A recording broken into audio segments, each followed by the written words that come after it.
آپ اچھی طریقے سے اس بات سے واقف ہیں کہ اس وقت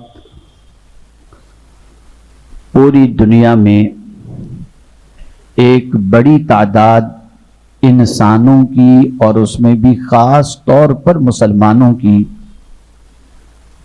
بہت ساری تکلیفوں کے اندر گرفتار ہے۔ عام طور پر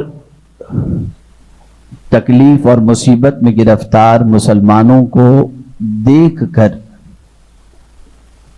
کبھی کبھی انسان یہ کہنے پر آمادہ ہوتا ہے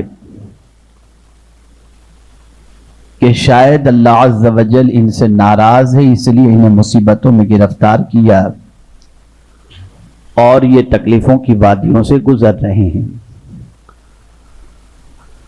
ہم میں کہ بہت سارے لوگوں کے سامنے ایسے افراد آتے ہیں جو کئی مصیبتوں میں گرفتار ہوتے ہیں۔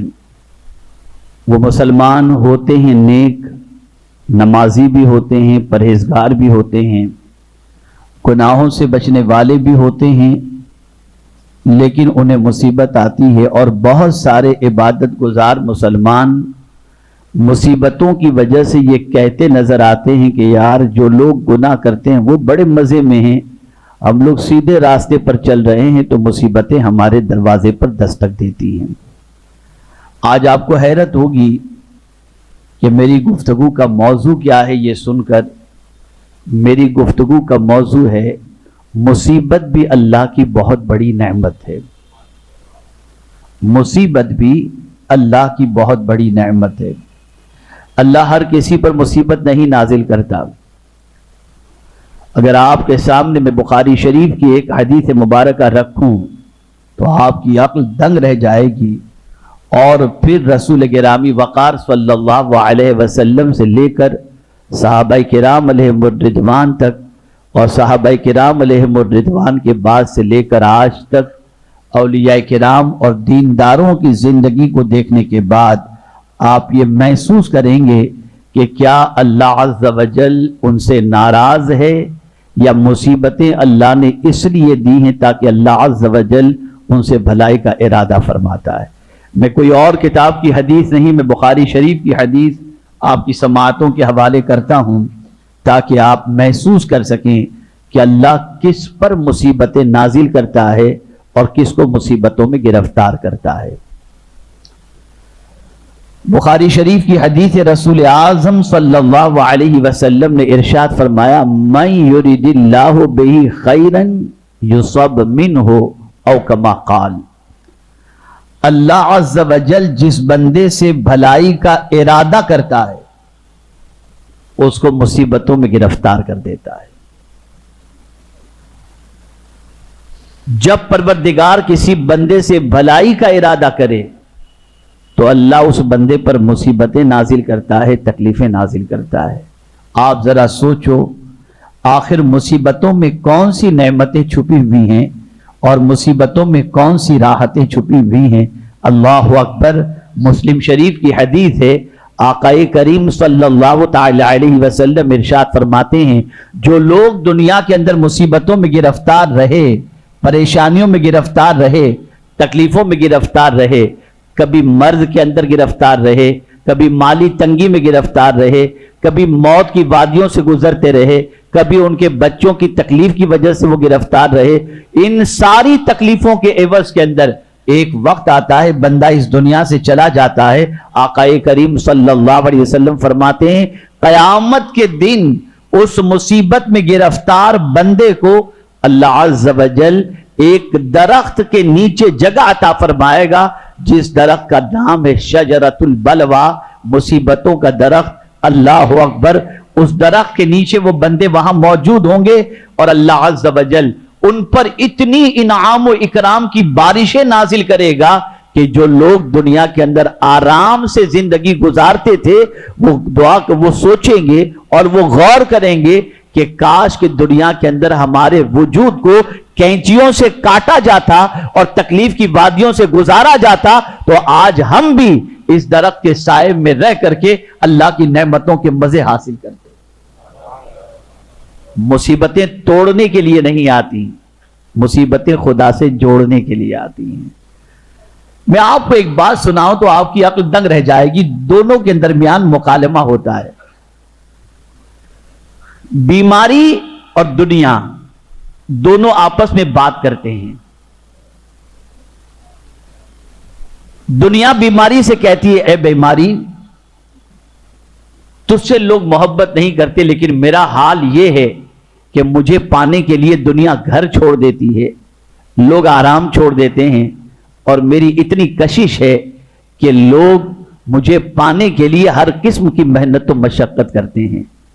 तो बीमारी कहती है, बिल्कुल तू सही कह रहा है, ऐ दुनिया तू सही कह रही है, तेरी मोहब्बत लोगों के दिलों में है, तुझे पाने के लिए हर एक मेहनत और मशक्कत करता है, लेकिन मैं तो ऐसी कम नसीब हूं कि मुझसे लोग पनाह मांगते हैं कि मैं किसी को मयस्सर ना हो जाऊं।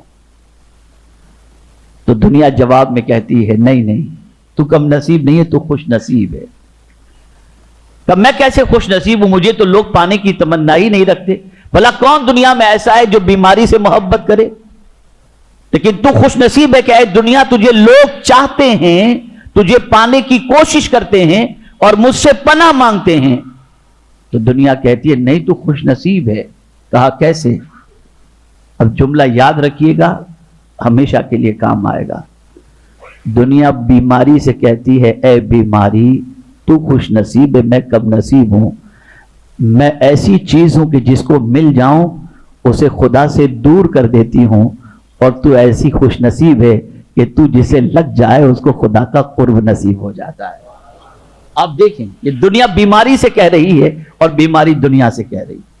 मेरे प्यारे आका सल्लल्लाहु अलैहि वसल्लम के प्यारे दीवानों, आप जरा देखें, जितनी मुसीबतें अल्लाह अज़्ज़ व जल्ला अता फरमाता है, उन मुसीबतों का एवज, उन मुसीबतों का सिला, उन मुसीबतों पर सब्र का बदला अल्लाह ने जितना रखा है वो किसी और नेकी के एवज के अंदर नहीं रखा।